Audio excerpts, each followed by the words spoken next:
Hey everybody, this is Jen. Welcome to the homestead and welcome to the channel. So today we're going to be starting a new journey in the videos here. We're going to be looking at the different medicinal herbs that I grow in my garden, what to look for if you're out foraging for them in the wild, how I harvest them, and then I'm going to tell you how I preserve them and what they are used for. So today we're going to be focusing on stinging nettle. So follow me along right here on Garden Jen's Journey.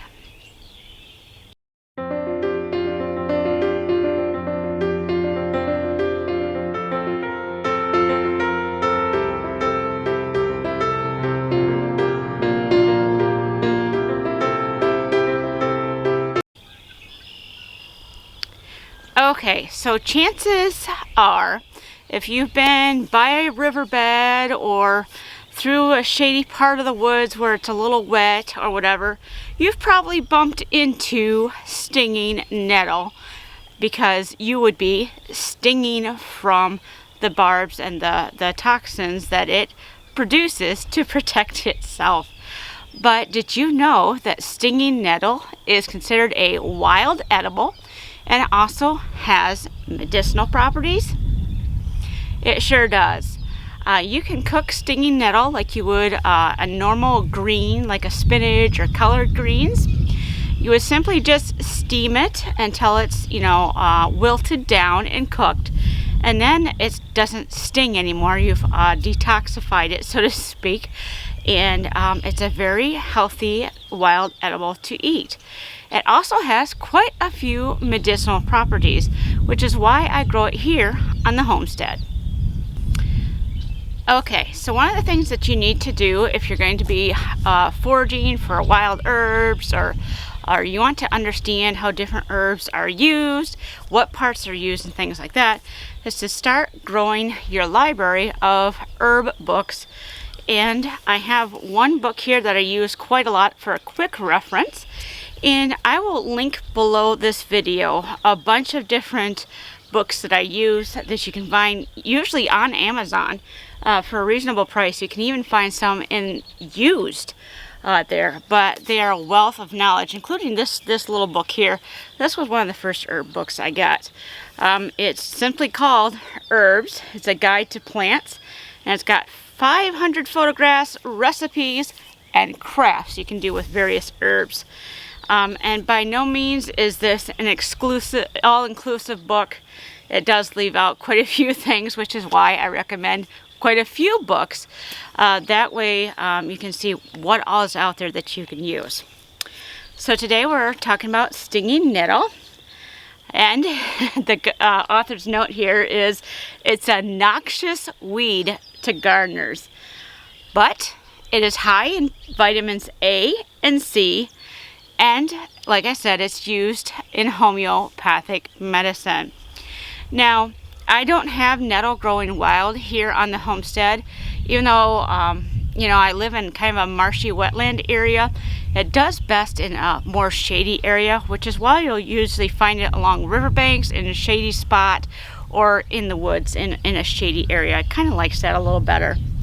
One thing that you have to be careful of, though, if you're going to grow it yourself, is it can become easily invasive because it's, I'm not sure if it's in the mint family, but it grows like a mint as far as it will just spread like crazy if you put it in the ground or if you let the seeds fall to the ground.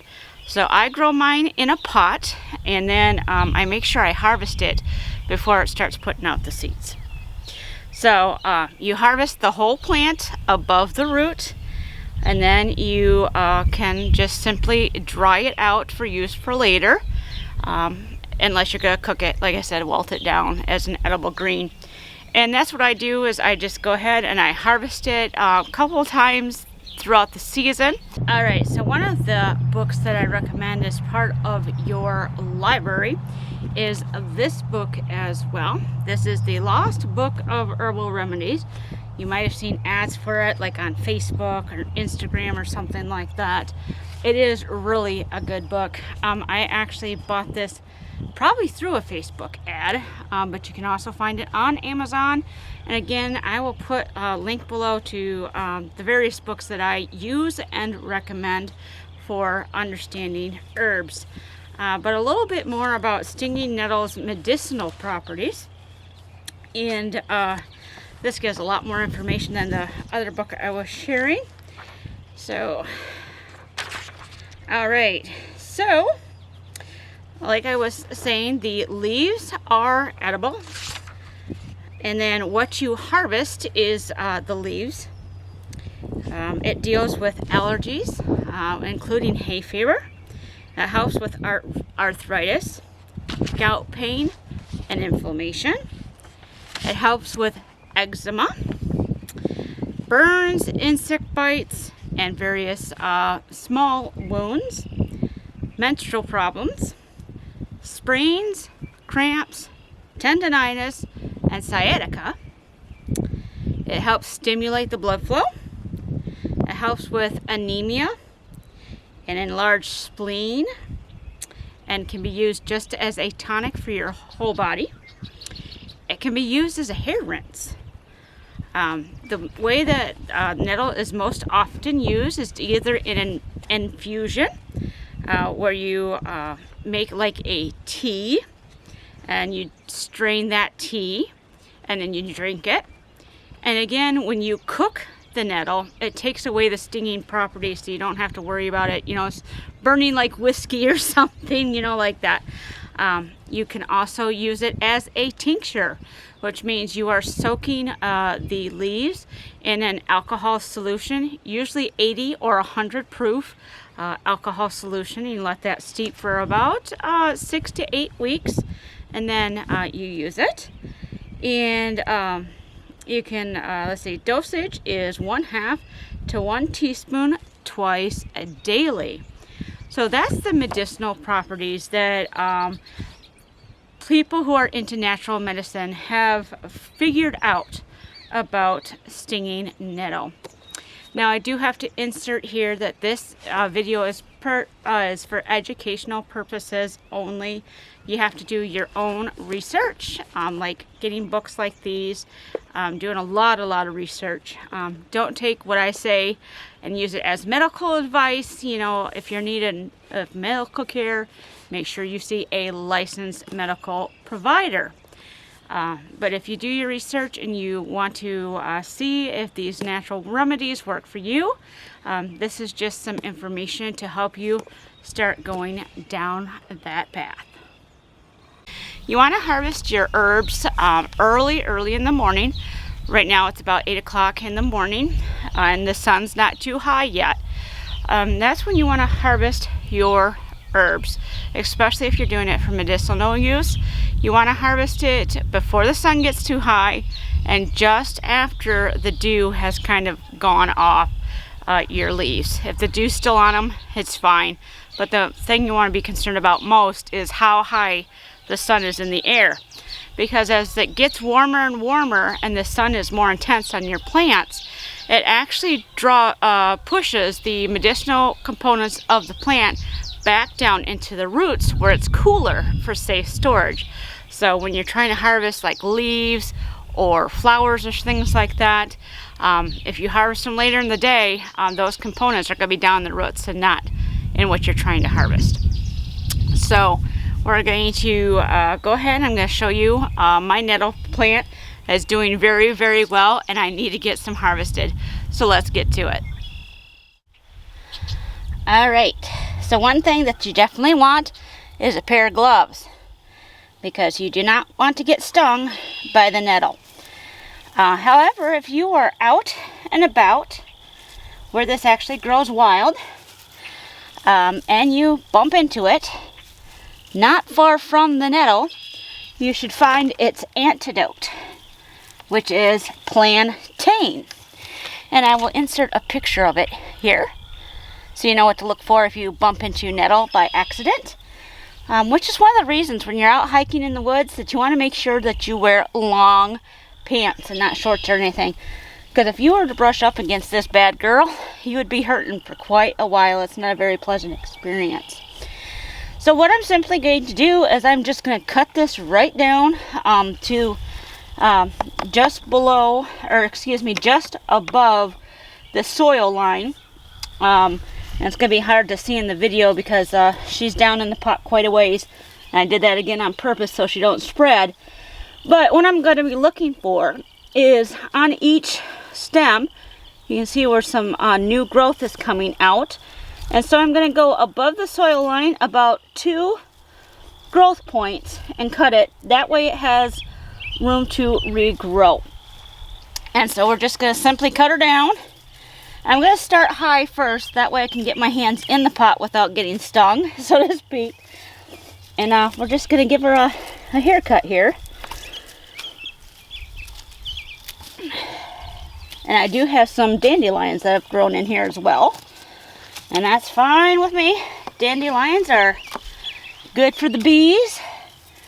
And you can also eat them too. So, not the bees, but the dandelions. I would not recommend try eating sky jalapenos. Alright, so that's what my pot looks like right now. I've cut it quite down. This is how much I was able to harvest from this pot. And in about 2 or 3 weeks, I'll be able to harvest that much more because that's how fast this plant grows. Okay, well, I wasn't as careful as I thought I would be. And my sweater went up a little bit and exposed my arm here. Since I got stung by the nettle, I figured I would show you how to use its antidote. So this is simple plantain, like I showed you before. This actually grows in my yard. It grows all over the place. You might actually have a variety of this growing in your yard. So the remedy is very simple. You just take some of the plantain. Yum. Yeah. Chew it up and put it right where you got stung. And just keep it there for about 5 minutes or so. Move it around if you got a little bit larger of an area.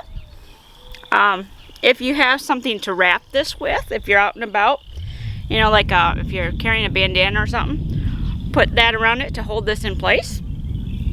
And then just go about your business. And you should start to notice right away that the sting goes away. And just, you know, keep it on there like that. And, you know, once the stinging stops, you can just brush it off. Go about your business. It works that quickly. So that is how you harvest stinging nettle. And if you run into it, how you stop the stinging. I hope you enjoyed this video today and learning a little bit more about how to use some wild things for medicinal purposes and food. So thanks again for being part of this journey today. If you haven't already, click the subscribe button down below. Love to have you along as we continue on this journey. I will be posting videos. I'm going to try about every week or so, depending on the weather. We're looking at a lot more rain coming through, so you know, can't video when it rains.